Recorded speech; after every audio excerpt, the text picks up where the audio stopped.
When I first thought about applying to Oxford, my dad was quite concerned that I wouldn't fit in or be happy and that might change somehow.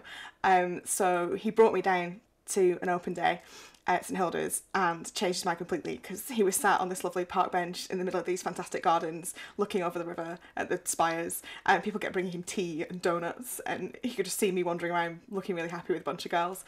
And so as soon as the open day was over, he was like, right, you can apply here, that's super. And now that I've been here 7 years, I think the thing he thinks I've changed most is my accent. When I go home, everyone thinks I've lost my Burnley accent, which is comic because everybody in Oxford still thinks I sound really strongly Burnley.